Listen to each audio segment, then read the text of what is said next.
తన 100 రోజుల పరిపాలనలో వరదలు, ఆడపిల్లల మీద రేపులు, వైఎస్ఆర్సీపీ వాళ్ళని మర్డర్ చేయడం, నరికి చంపటం, వాళ్ళ మీద తప్పుడు కేసులు పెట్టి ప్రజలకు ఇచ్చిన ఏ హామీ నెరవేర్చలేదు. కాబట్టి ప్రజల్లో తనకొస్తున్న చెడ్డ పేరుని డైవర్ట్ చేయడానికి డైవర్షన్ పాలిటిక్స్ లో ఈ రోజు వెంకటేశ్వర స్వామిని కూడా చంద్రబాబు నాయుడు గారు వదలలేదనేది మనకు స్పష్టంగా కనిపిస్తోంది.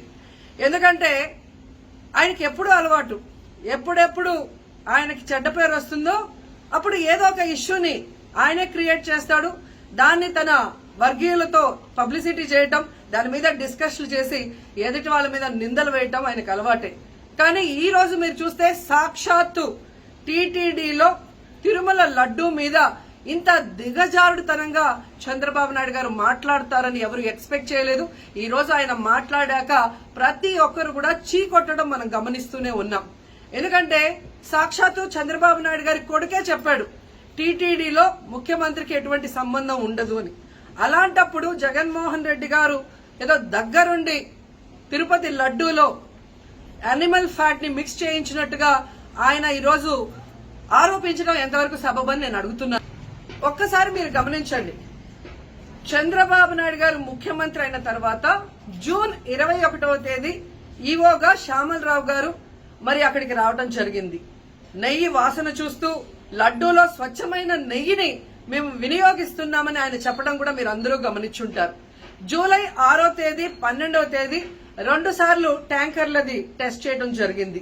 అందులో వెజిటబుల్ ఫ్యాట్ మిక్స్ అయింది కాబట్టి దాన్ని రిజెక్ట్ చేశాము, దాన్ని వాడలేదు అని శ్యామలరావు గారు చెప్పడం మనం అందరం కూడా గమనించాం. అలాంటిది 2 నెలల తర్వాత ఇప్పుడు చంద్రబాబు నాయుడు టీటీడీకి సంబంధించిన దాన్ని టీడీపీ ఆఫీసులో ప్రెస్ మీట్ పెట్టి ఇలా యానిమల్ ఫ్యాట్ కలిసింది అని ఒక నింద వేసినప్పుడు దాన్ని సమర్థిస్తూ మళ్లీ శ్యామలరావు గారితో ప్రెషర్ పెట్టి ప్రెస్ మీట్ పెట్టించి ఎలా మాట్లాడిచ్చారో మీ అందరూ కూడా గమనించారు. సాక్షాత్తు నారా లోకేష్ గారే చెప్పారు టీటీడీతో ముఖ్యమంత్రికి సంబంధం లేదు అని. అలాంటప్పుడు జగన్ గారి మీద ఎలా నిందలేస్తారని నేను అడుగుతున్నా. ఈరోజు మీ ప్రభుత్వంలో మీ ఈవో ఉండగా మీరు టెస్టింగ్ చేసిన మిల్క్ లో వెజిటబుల్ ఫ్యాటా ఇంకో ఫ్యాటా ఉంటే దానికి బాధ్యత ఎవరు?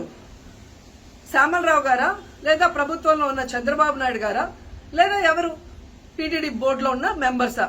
సో ఇది ఒకసారి మనం ఆలోచించాల్సిన విషయం. అంటే ఈవో గారు తాను జాయిన్ అయినప్పుడు ఏం చెప్పాడు, ఈ రోజు చంద్రబాబు నాయుడు ప్రెషర్ పెట్టాక ఏం చెప్పాడు అనేది భక్తులందరూ కూడా గమనించాల్సిన విషయం. రెండవది మీరు చూస్తే చంద్రబాబు నాయుడు డైవర్షన్ పాలిటిక్స్ ఎప్పుడూ చేస్తుంటారు. అలాగే ఈ రోజు ఆ తిరుమల కొండ మీదకి జగనన్న అధికారంలో ఉన్నప్పుడు మోడీ గారు వచ్చారు, అమిత్ షా గారు వచ్చారు, ఎక్స్ సీజే రమణ గారు వచ్చారు, ప్రెసెంట్ సీజే గారు వచ్చారు. అంతెందుకు చంద్రబాబు నాయుడు ఫ్యామిలీతో సహా వెళ్లాడు, పవన్ కళ్యాణ్ గారు వెళ్లారు. లడ్డూలో ఏ మాత్రం రుచి తేడా ఉంటే ఆ రోజే వాళ్ళు కంప్లైంట్లు ఇచ్చుంటారుగా, ఎందుకు కంప్లైంట్లు ఇవ్వలేదు?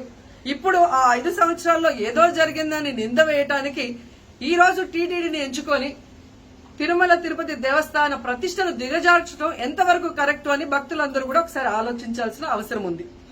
అండ్ మూడోది, ఈ రోజు ఎవరైతే బీజేపీ నాయకులు కూడా మాట్లాడుతున్నారో వాళ్ళని నేను అడుగుతున్నా, ఇదే టీటీడీ బోర్డులో మెంబర్లుగా బీజేపీకి సంబంధించిన వాళ్ళు ఉన్నారు. మరి ఆ రోజు తప్పు జరిగితే వీళ్ళందరూ ఎందుకు మోడీ గారికి అమిత్ షాకి ఇన్ఫార్మ్ చేయలేదు, ఎందుకు దీని మీద చర్యలు చేపట్టలేదు అనేది నేను అడుగుతున్నా. అలాగే ఈరోజు